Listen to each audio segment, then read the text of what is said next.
Bismillahirrahmanirrahim. Assalamualaikum warahmatullahi wabarakatuh. Alhamdulillahirrahmanirrahim. Wa bihi nasta'in wa ala umuri dunya waddin. Wassalatu wassalamu ala asrofil anbiya'i wal mursalin wa ala alihi wa sahbihi ajma'in. Amma ba'du. Halo semuanya, perkenalkan nama saya Adi Mulya, saya dari jurusan Komunikasi dan Penyiaran Islam Universitas Muhammadiyah Yogyakarta. Di video kali ini, saya akan meresum materi yang kedua dari tugas mata kuliah Prophetic Leadership, yang mana saya akan menjelaskan tentang sistem kepemimpinan para khalifah, yaitu ada Abu Bakar, ada Umar bin Khattab, ada Utsman bin Affan, dan Ali bin Abi Thalib. Baiklah, kita langsung masuk saja. Yang pertama yaitu dari Abu Bakar. Abu Bakar As-Siddiq adalah sahabat Nabi Muhammad SAW yang merupakan Khulafaur Rasyidin pertama setelah Rasulullah wafat.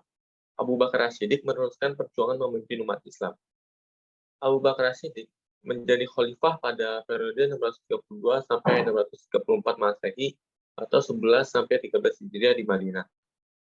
Abu Bakar As-Siddiq memiliki nama asli Abdullah bin Utsman atau Abu Quhafah. Nabi Muhammad memberi gelar Abu Bakar dengan As-Siddiq karena sifat benar. Abu Bakar selalu berkata benar, dia membenarkan apa yang dilakukan dan dikatakan oleh Nabi Muhammad SAW. Nah, karakter kepemimpinan dari Abu Bakar ini adalah pertama keimanan dan keimanannya kepada Allah dan Rasulnya. Yang kedua dermawan, yang ketiga lemah lembut, dan yang keempat suka menolong.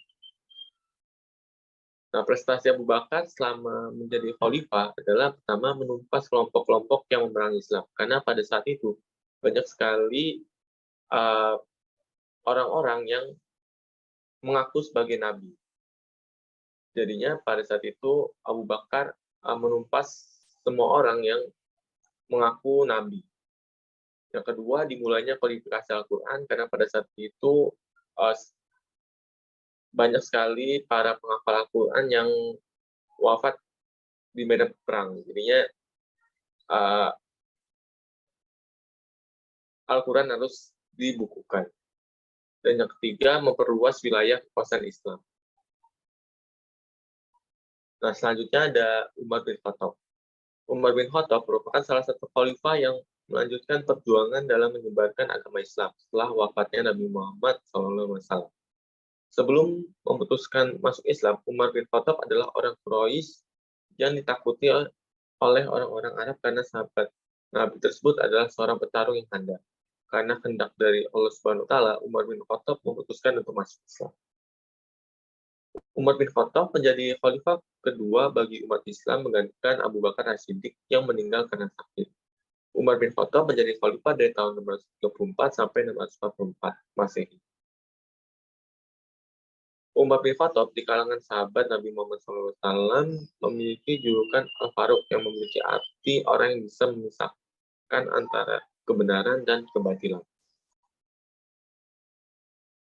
Karakter kepemimpinan Umar bin Khattab.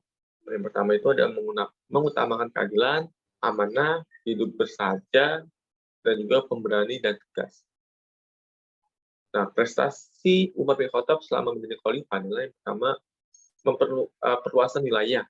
Nah, pada tahun 14 Hijriah, Damaskus berhasil dikuasai saat Umar bin Khattab menjadi khalifah. Yang kedua, mendirikan kamp-kamp militer yang permanen. Mendirikan Baitul Mal untuk pengelolaan keuangan negara, membuat pecahan uang dirham dan menentukan timbangannya, membuat beberapa departemen pemerintahan, contohnya departemen logistik, legislatif, eksekutif, yudikatif, kepolisian, dan lain-lain. Dan selanjutnya itu dimulainya penanggalan Hijriah. Nah, selanjutnya khalifah berikutnya ada Utsman bin Affan. Utsman bin Affan adalah salah satu sahabat Nabi yang menjadi khalifah ketiga setelah Umar bin Khattab. Beliau, Utsman bin Affan, adalah Khulafaur Rasyidin yang diangkat menjadi khalifah pada usia 70 tahun. Sebelum dikenal dengan nama Utsman, ia akrab disapa Abu Bakar, disapa Abu Amr. Namun saat ia dikaruniai anak dari Ruqayyah binti Rasulullah SAW dan anak tersebut diberi nama Abdullah. Maka masyarakat Muslim saat itu memanggil Utsman dengan nama Abu Abdillah. Utsman memiliki peran yang sangat besar dalam sejarah Islam karena ia yang mengumpulkan dan menyatukan ayat-ayat Al-Quran yang hingga kini masih kita gunakan.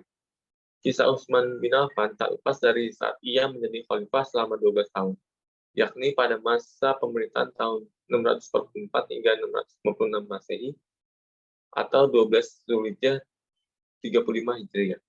Ia adalah khalifah dengan masa jabatan terlama yang berasal dari Bani Umayyah.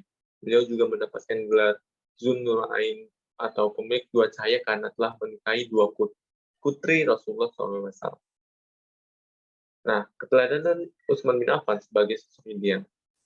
Nah, yang pertama itu Utsman bin Affan adalah sosok yang dermawan, menjaga akidah dan dengan menghafal Al-Quran, disegani Rasulullah dan malaikat, memiliki jiwa sosial yang tinggi, orang yang solutif, yaitu salah satunya dengan membukukan ayat Al-Quran menjadi mushaf, dan terakhir berprinsip hidup sederhana.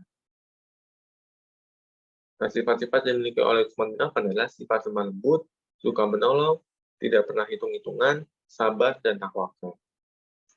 Selanjutnya, prestasi Utsman bin Affan dalam perkembangan Islam selama dia menjabat sebagai khalifah. Yang pertama, memodifikasi mushaf Al-Quran. Yang kedua, merenovasi Masjid Nabawi. Yang ketiga, pembentukan Angkatan Laut. Yang keempat, memperluas wilayah Islam. Yang selanjutnya, menaklukkan daerah Aceh dan Persia, menaklukkan Khurasan dan Nasabur di Iran. Setiap hari Jumat, beliau akan memberikan seorang muda. Yang selanjutnya, meresmikan mushaf Utsmani, yaitu kitab suci Al-Quran yang digunakan oleh seluruh umat Muslim di dunia. Dan yang terakhir, mengangkat Amr bin As sebagai gubernur di Afrika Utara. Selanjutnya yang terakhir itu ada Ali bin Abi Thalib. Ali bin Abi Thalib radhiyallahu anhu merupakan salah satu keluarga dari Rasulullah SAW, yaitu putra dari Abi Thalib, paman Rasulullah. Selain sebagai sahabat, Nabi Muhammad SAW juga menikahkan salah satu putri kesayangannya, yaitu Fatimah Az-Zahra radhiyallahu anha kepada Ali bin Abi Thalib. Ali bin Abi Thalib merupakan khalifah keempat, ya, atau Khulafaur Rasyidin terakhir bagi umat Muslim selepas wafatnya Rasulullah SAW. Ali bin Abi Thalib menjabat sebagai khalifah selama 5 tahun. Nah, sifat-sifat Ali bin Abi Thalib yang dimilikinya yaitu pertama cerdas, jujur, kuat, tidak takut mati, dan juga bekerja keras. Nah, prestasi Ali bin Abi Thalib selama menjadi khalifah adalah memperbaiki sistem pemerintahan Islam dengan mengganti para penjabat yang kurang cakap dalam bekerja, membenahi pengelolaan keuangan negara. Selanjutnya, huruf hijaiyah mulai dilengkapi dengan tanda baca atau harokat untuk menghindari kesalahan membaca Al-Quran dan hadis.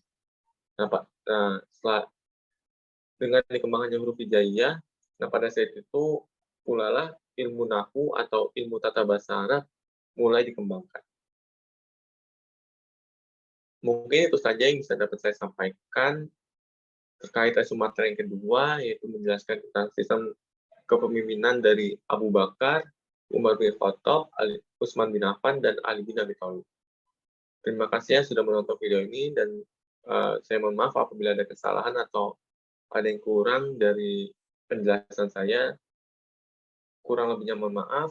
Wabillahi taufiq wal hidayah. Wassalamualaikum warahmatullahi wabarakatuh.